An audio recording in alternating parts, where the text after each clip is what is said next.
Umayya Abu Jahl সবাই মিলিয়া রাতের বেলা বেলালের গাছের মধ্যে বাঁধিয়া এত জোরে জোরে জোরে জোরে মারি বেত্রাঘাতের আওয়াজ, এই আওয়াজগুলো শুনিয়া উমাইয়া ওই আবু জাহাল বিরক্ত হয়ে যায়।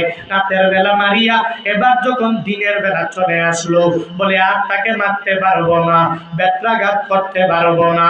উমাইয়া আবু জাহালের জানায়া দেয়, হে আবু জাহাল, ওই বেলালের আর আঘাত করার মতো ক্ষমতা এই উমাইয়ার হাতের মাঝে নাই নাই নাই নাই, আর তাকে আঘাত করিও না। এবার তার ক্ষত বিক্ষতের মাত্রাটা বাড়াইয়া দেওয়া লাগবে।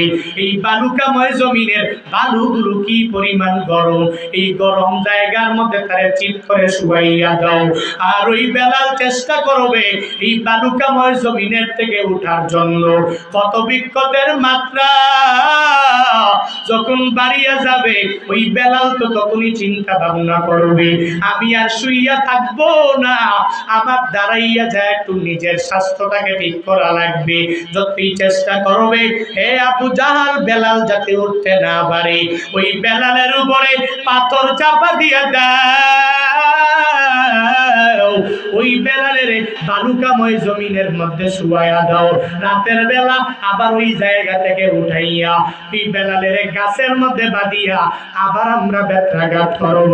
তার ক্ষত বিক্ষতের মাত্রাটা বাড়াইয়া দেওয়ার জন্য দিনের বেলা বালুকাময় জমিনের মধ্যে গরমের মধ্যে উত্তপ্ত জমিনে তাকে ফালাইয়া দেব।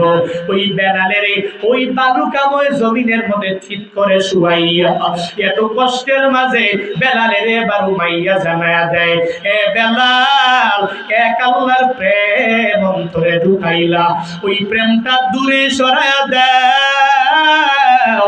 বেলাল তো চোখের পানি ফালায় আর কান্না করে বলে, হে উমাইয়া, এক আল্লাহর প্রতি আমি ঈমান এনে নিলাম, আমি ওই আল্লাহর প্রেমে বড় পাগল, আমি মদিনাওয়ালা নবীর প্রেমে কি পরিমাণ প্রেমিক হয়ে গেলাম জানোনি।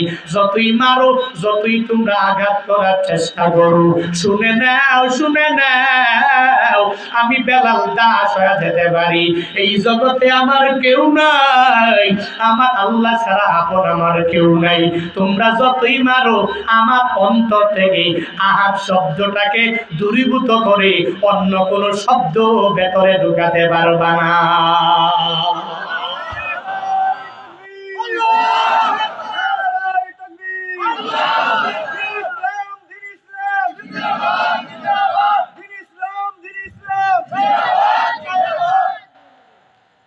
ওই বেলালের কি পরিমাণ ঈমান আর ঈমানের পাওয়ার হয়ে গেল।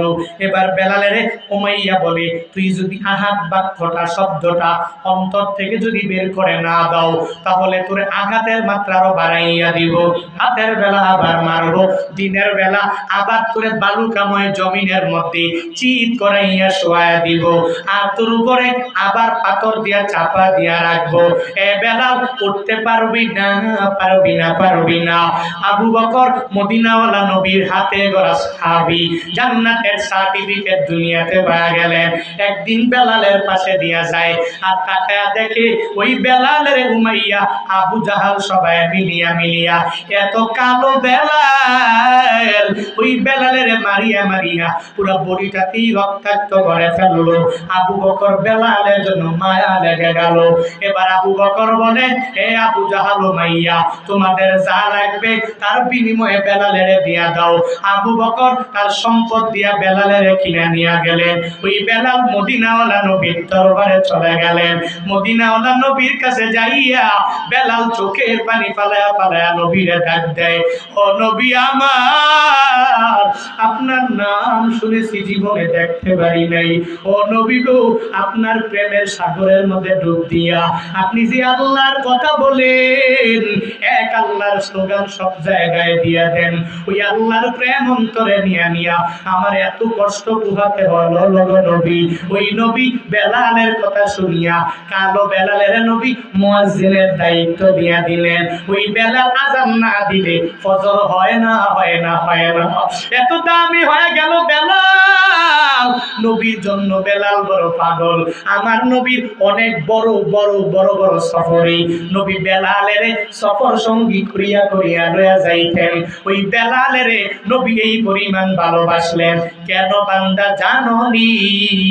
কারণ বেলালের ঈমান বড় তাজা। ওই বেলাল ইসলামের বৃহৎ স্বার্থে বিশাল বড় কাজ করেছে, অনেক বড় ত্যাগ বেলাল করতে পারলো। এজন্য নবীর জন্য বেলাল বড় পাগল। ওই বেলালও নবীর জন্য বড় পাগল, নবীও বিলালের জন্য পাগল। মুয়াজ্জিনের দায়িত্ব দিয়া দিলেন। নবীর জীবদ্দশায় ওই বেলাল আযান দিয়া দেয়, মসজিদে নববীতে আযান দিয়া দেয়।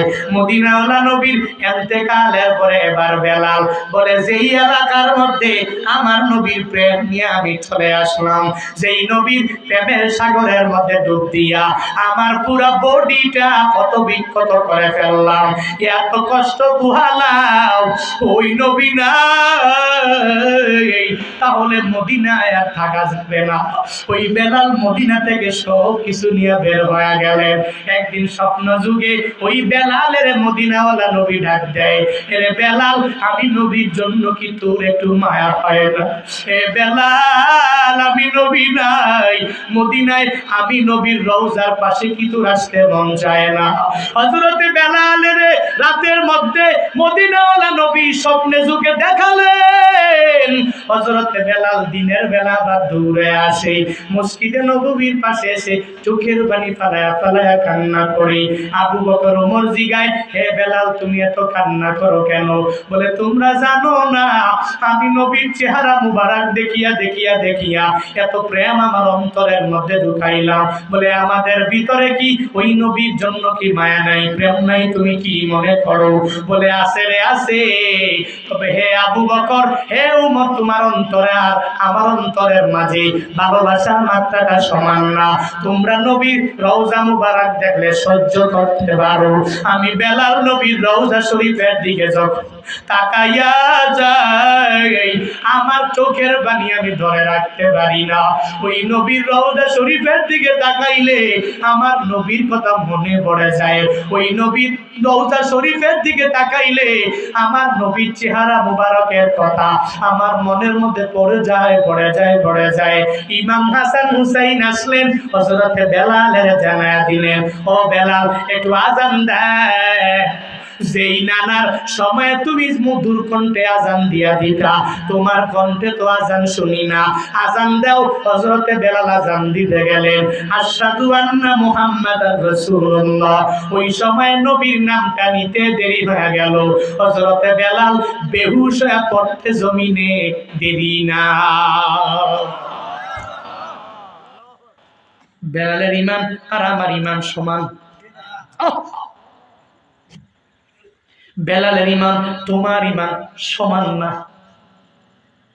বেলাল বলে, আবু বকর, তুমি নবীর রওজা শরীফ দেখলে চোখের পানি বের হয় না, আর আমি নবীর রওজা শরীফ দেখলে সহ্য করতে পারি না, আমার ভিতরটা কেন যেন ফেটে যায়।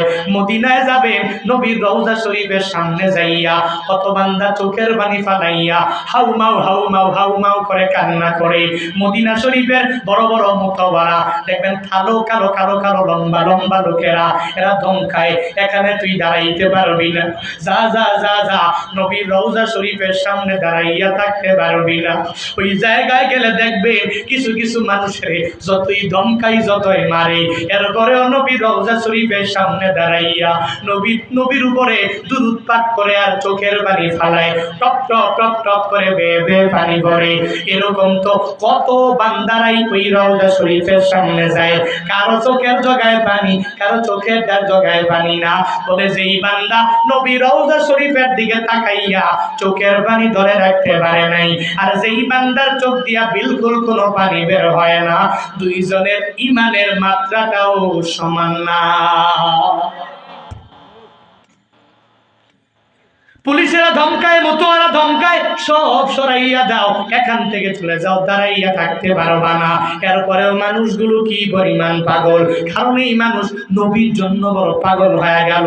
ওই ব্যক্তিটার অন্তরে আমার মদিনাওয়ালা নবীর প্রতি প্রেমের মাত্রাটা অনেক অনেক অনেক অনেক পরিমাণ বেশি। আল্লাহ বলেন এই পরিমাণ ঈমান তোরা না লাগবে, আমিনু কামা আমানান নাস। ঈমান আনো কার মতো? সাহাবায়ে কেরাম যেভাবে ঈমান এনেছে এদের মতো ঈমান আনো। ঈমান কার মতো? সাহাবায়ে কেরামের মতো ঈমান। এদের মডেল বানানো লাগবে, চলার পথে ইত্তেবা করা লাগবে, আদর্শ বানানো লাগবে। তাহলেই দেখবেন অটোমেটিক্যালি ঈমান বৃদ্ধি পাবে। আর ঈমানের উপরে ইস্তেকামাত যদি থাকতে পারি, না দেখে যদি আল্লাহকে মানতে পারি, মৃত্যু পর্যন্ত যদি এক আল্লাহর উপরে তাওয়াক্কুল করে চলতে পারি, তাহলে আমি লাভবান। ঘোষণা কার? জোরে বলেন, আরো জোরে। সন্দেহ আছে কোনো? এই ঘোষণা আল্লাহ দিয়েছেন, তুই মুফলিহুনদের অন্তর্ভুক্ত হবি যদি তুই আল্লাহরে না দেখে ঈমান আনতে পারো, ঈমানটাকে যদি মজবুত করতে পারো, তো এরপরে আল্লাহ তোরে মায়া করে বড় দামি বানায় দিবে। 2 নাম্বার, ঈমানের পরে আবার কি লাগবে? ওয়ায়ুকিমুনাস সালাহ। ঈমানের পরে কি লাগবে বলেন? কি লাগবে? নামাজ লাগবে না? না লাগবে না। ঈমান মজবুত তো নামাজ দিয়ে কি হবে? অনেকে বলে কি বলে না? নাই নাই, হুজুর ঈমান তো মজবুত, এত নামাজ দিয়ে কি হবে? হুজুর মনের পর্দা, বরের পর্দা, বাহিরের আবার কিসের পর্দা? আসে না নাই? বর্তমান সমাজে কিছু ব্যক্তি দেখবেন গাঞ্জা টাঞ্জা খাইয়া মদ টদ পান হইল, একেবারে চেহারায় তো নূর নাই, সব দাড়ি মুছ বড় সড়ো করে একেবারে দেখতে মনে হয় হনুমানের মতো। কিসের মানুষ? মাঝে মাঝে সাক্ষাৎকার নেই, সাংবাদিকেরা যায়, জিজ্ঞেস করে একটু বলো তো নামাজ পড়বেন? কিসের নামাজ? আমার উপরে দয়ালের দয়া আছে। আমার উপরে দয়ালের কি আছে? দয়া আছে, এর নামাজ লাগে না। বুঝছে? গানও বানাইছে না, কিরামান কাতিবিন রুজহা সরের দিন মাওলার কাছে যদি করে অভিযোগ, আমরা বলবো দুনিয়ায় ছিলাম গাঞ্জা বাবার লোক। গান বানাইছে না? কিরামান কাতিবিন রোজা সরের দিনে যদি কয় দুনিয়ায় ছিলাম আমি এই বাবার লোক, এই বাবার লোক, অমুক বাবার লোক, হেরাল বাবার লোক, এই বাবার লোক আমি ছিলাম, কিরামান কাতিবিন বলে মাফ করে দিবি। এমন গুতা মারবে দিদি তো গান টান লয়ে আসবে একদম। এরকম গান বানায় আছে না? নাই নাই নাই, সমাজে নাই। বুনিয়াল ইসলাম আলা খামসিন, শাহাদাতি আল্লা ইলাহা ইল্লাল্লাহ ওয়া আন্না মুহাম্মাদার রাসূলুল্লাহ।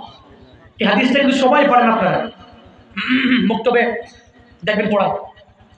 ইসলামের ভিত্তি 5টি, কালিমা, নামাজ, রোজা, হজ, যাকাত, এই 5টি ইসলামের ভিত্তি। মুক্তবে পড়ায় না? তো মুক্তব নাই তো, খুব কম তো।